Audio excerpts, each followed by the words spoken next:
La plupart du temps, on ne sait pas, ou on oublie, qu'on est sur une boule de roche qui tourne, dans un univers qui ne revient et ne reviendra jamais exactement à la même position.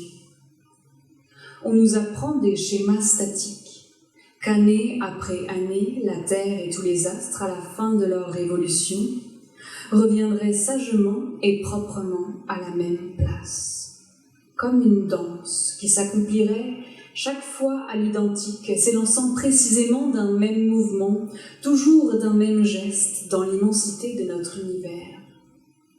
Mais le Soleil suit une course folle dans la galaxie à laquelle il se raccroche.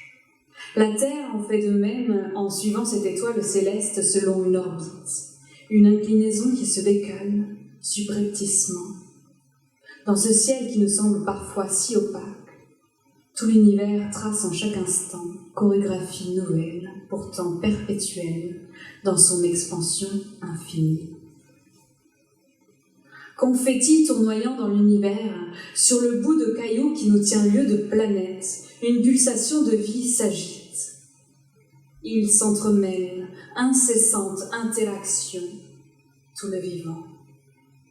Accrochés au règne des pierres, nous ne sommes que les résidus d'étoiles disparues.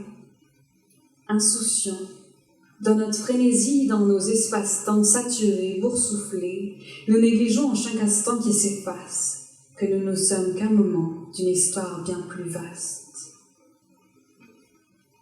Au cœur de toute argile, aux entrailles du vivant, aux confins des jonctions du minéral et de l'organique se retrouve le temps, qui s'écoule en extinction et naissance, en flux résilients et fragiles, en infinitésimales révolutions au sein même de nos ADN, îlots de nos cellules, radeaux de nos ancêtres, médusés. Des millénaires d'histoire s'écoulent en nous. Mais la saison des feux a commencé. N'y a-t-il plus de traducteur du langage des rivières, du langage des forêts, du langage des pierres? Les nuages ont oublié comment on s'embrassait pour que ce ne soit plus les avions qui tracent la ligne d'horizon. La farine des roches ne nourrit plus les chlorophylles assoiffés. Face à la pluie éternelle des photons solaires, nous réclamons désormais l'eau à tous nos hémisphères.